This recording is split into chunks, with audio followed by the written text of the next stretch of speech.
Bon bah vas-y. Du coup là, maintenant ce qu'on va faire, c'est que je vais vous montrer la decklist qu'on avait, sachant que de base il y avait des cartes que j'avais pas, qu'on m'avait prêté et tout, j'ai modifié et tout. Donc là, c'est vraiment ma decklist complète de Sky quoi directement.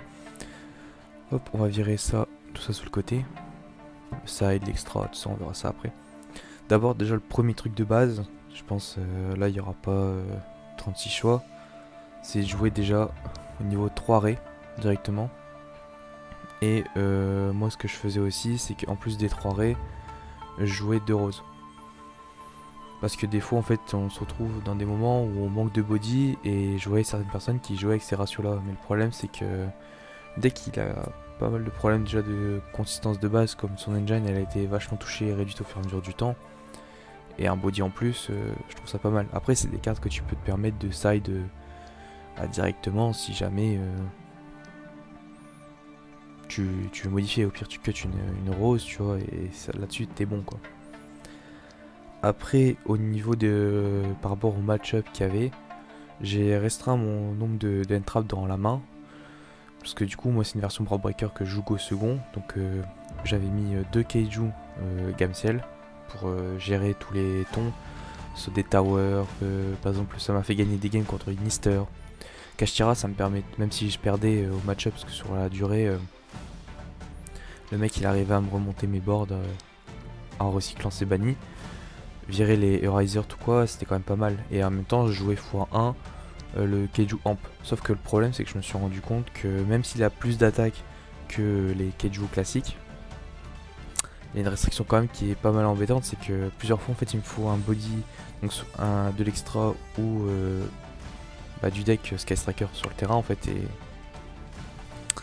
des fois tu l'as en main, tu peux pas l'invoquer parce qu'il te manque un monstre, enfin c'est compliqué. Du coup celui-là je l'ai mis pour l'instant, mais je pense que je vais le cut, soit mettre un Ciel encore ou un Keiju beaucoup plus fort, parce qu'il y a plusieurs fois où je l'avais mais je pouvais pas le résoudre. C'était un peu une brique en main. Donc ça c'est pour les ratios des monstres, sachant qu'après on jouait aussi en monstre, on jouait 3 H, parce que contre les Decrog, contre Branded, c'est pas mal. Et après souvent contre les autres cartes, c'est une carte que je retirais et que je sidais, parce que il y a plein de fois où elle servait pas quoi. Il y a beaucoup de decks où elle sert pas H. Donc ça c'était pour tout ce qui était au niveau des monstres. Là on va passer directement aux magies. Commencer par les one-off. Un multi-roll. Une engage parce que c'est la meilleure carte de tuto. Le multi-roll c'est une carte de consistance. Un seul terrain. Parce que plus ça me je vois pas l'utilité. Sachant que le terrain c'est vraiment bien pour aller extend ou quoi. On va aller chercher des cartes, de l'engine quoi, mais c'est pas une priorité. C'est plus aussi une priorité qu'avant. En plus quand elle se pète ça peut résoudre un body. Le sixième body, c'est le drone qui permet de faire un token sur le terrain, et c'est pas mal, mais ça vaut pas la consistance qu'on peut avoir avec Ray. Une carte que là je joue mais que j'ai vu beaucoup de personnes qui la jouaient pas, pourtant moi je la trouve vraiment bien, c'est Eagle Boost. Le monstre qu'on cible avec, il est pas affecté par les effets de carte à part son propre effet, et si on a 3 magies ou plus en cimetière, il est pas détruit.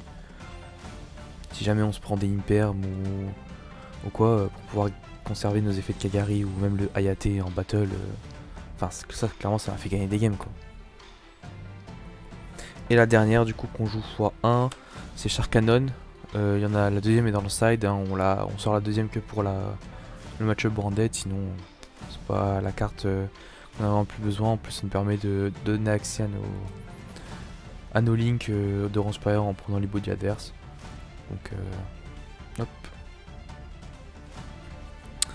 Après on va jouer l'une des meilleures cartes du deck au niveau du contrôle, c'est Widow, on en joue bien évidemment 3.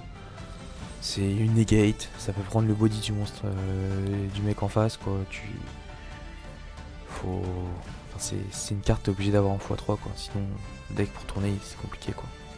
Une autre carte qu'on joue en x3 aussi, Linkage du coup. Parce que Linkage c'est vraiment c'est un starter, il fait tout, il start, il donne accès aux OTK. Elle fait vraiment trop de trucs la carte. Ça permet de start et de commencer nos loops si jamais on n'a pas de Sky Striker en main. On peut OTK l'adversaire en récupérant avec Kagari. c'est vraiment une carte importante quoi. Si tu l'as pas dans le deck, c'est compliqué de la faire tourner. Hop. Et la dernière, comme on joue en board breaker, je joue x2 Afterburner pour gérer les bodies.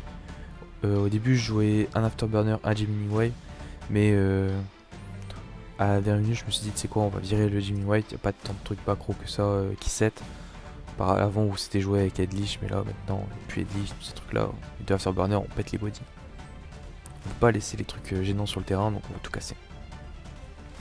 Et après, c'est des cartes de consistance en Magic qui nous restent, hein, donc la terraformation x1, la rota, le pot d'avarice qu'on side si jamais on go first et qui permet de recycler en go second nos links pour durer sur le long terme, l'Upstart Gobelin pour pouvoir piocher, le call by parce que les entraps on peut pas se prendre H sur Ray, ni sur. Enfin surtout sur Kagari plutôt, parce que sur Ray on va faire H.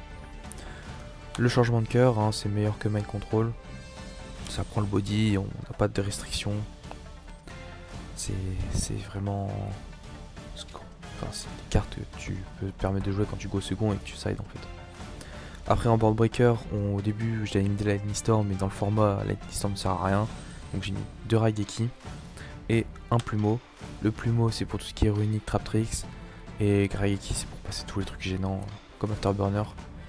L'avantage qu'on fait c'est que tu poke l'effet trigger avec Afterburner. Et derrière tu résous ton Raigeki et le mec il fait putain. Il est dégoûté. Et après les 3 dernières c'est des traps, donc on joue la meilleure entrap du format 3 infini et le meilleur board breaker selon moi quand tu go second. Hop, Evenly Match. C'est tout, c'est carré, c'est des cartes, ils ont plus besoin de trucs à prouver, infini c'est vraiment fort, ça cancel tout. Le Evenly Match ça permet de remonter des boards et le mec il pleure littéralement, puis souvent la plupart du temps on a toujours moins qu'eux, comme c'est des... Souvent on a un body sur le terrain et après le reste c'est des sets. Donc là après c'est l'extra, donc l'extra c'est classique, hein, on joue 3 Shizuku, 3 Kagari. J'ai vu des gens qui la cuttaient la dernière, mais moi je préfère en jouer quand même, je joue 3 Ayate, parce que même si on go second, enfin j'ai vu des gens qui jouaient, qui la cuttaient, qui en étaient x1, mais moi je trouve ça... Je sais pas, moi je préfère la jouer x3. Et tant pis pour le Phoenix, hein, parce que souvent les gens en fait ils retiraient une Ayate et ils mettaient un Nightmare Phoenix, mais bon, des choix, hein, après on discute pas. Et Kaina c'est vraiment pas mal pour tempo une battle, puis redémarrer derrière. Donc là c'est vraiment pour les Gen Sky. Après on a une dernière, la dernière qui est sortie dans les supports, le Zeke, qui permet de ban jusqu'à la fin du prochain tour adverse, pour virer les trucs qui peuvent être gênants. Et après il y a un deuxième effet, elle peut envoyer une carte qu'on contrôle au cimetière et elle gagne 1000, mais bon ça c'est un effet que je résous pas et qu'on ne sert pas souvent, c'est très situationnel. Parce que maintenant quand on veut partir en UTK on prend directement avec Linkage et Kagari. Et après du coup donc on a une Dark, parce que ça permet de cibler pas mal de choses. Là dans l'event j'avais pas Dark, donc j'avais une Luna mais dans le match-up c'était pas terrible. Et le fait que là j'ai pu récupérer la Dark du coup c'était vraiment bien pratique. Une unicorne et un Avramax parce que j'ai pas access code. Sinon Avramax je le retirais. Avramax il est bien dans l'optique où dans le deck tu retires justement la fameuse Ayate qu'on cut. Tu cut une Ayate, tu mets une IP Mascarena.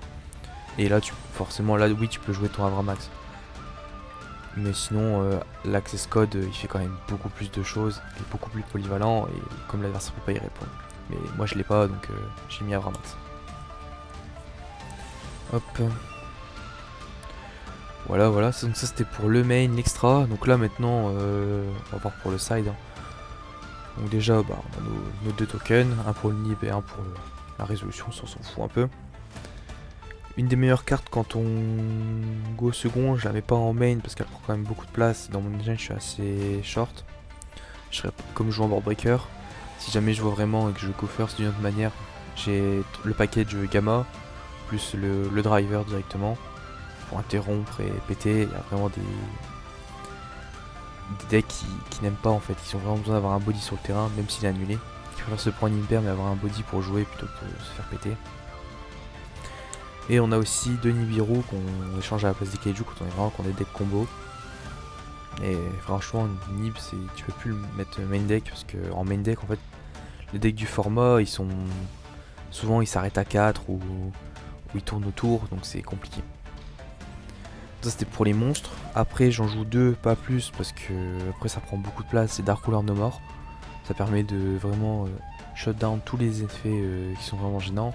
Donc Kashtira, ça m'a permis de tenter d'essayer de me placer pour annuler le Macrocosmo qu'il fait avec le Riser. Mais c'est compliqué les matchs. Mais contre certains decks, je préfère la mettre quand même. C'est un go second board breaker. Même si on n'affiche pas de dégâts le tour là, je peux quand même attaquer et résoudre à la fin du calcul des dommages AAT, donc ça me gêne pas par rapport à ça. Et le deuxième char canon, du coup, quand on jouait contre Vendetta d'Espia, pour virer tout ce qui peut être gênant ou quoi. Même si dans certaines conditions ils peuvent le récupérer, mais dans l'instant T, ça les bloque quand même. Et enfin, du coup, les trois dernières, les trois pièges. Donc on joue 3 barrières dimensionnelles, Trap Tricks, Kashtira, enfin tous les trucs qui. Même les rogues. Enfin, c'est vraiment une carte très utile. Et après, contre vraiment les decks qui ont le même type d'engine tout le temps. Par exemple, ça m'a beaucoup aidé contre les games où on jouait contre un Greyfrayer. Je mets 2 Arcane Bee et un Summon Limit. Summon Limit pour vraiment cut les decks qui font que ça enchaîner, et le Arcane Bee que je joue à 2 et que j'essaye à 2 à chaque fois. Après 3 c'est trop. 2 il m'a fait gagner une game du coup contre le Greyfrayer et c'était vraiment pas mal. Voilà. Donc ça c'est vraiment l'ensemble de ma decklist qu'on avait sur Sky. Là en termes de power scale, de toute façon je vois pas trop ce qu'on pourrait augmenter. Je sais qu'il y a le nouveau support qui devrait arriver. Mais ça te met des bodies sur le terrain, je sais pas comment ça va être joué, à voir quand ça sortira dans Bataille de Légende. On essaiera de choper des displays pour faire ça. Dans l'instant T, le deck apparemment est en go second, je vois pas trop ce qu'on peut acheter. Je sais qu'il y a peut-être variante avec la fusion Métalphose ou des choses comme ça, mais à l'instant T, mon deck il me convient très bien comme ça. Même si je peux plus autant par rapport à la méta. Voilà.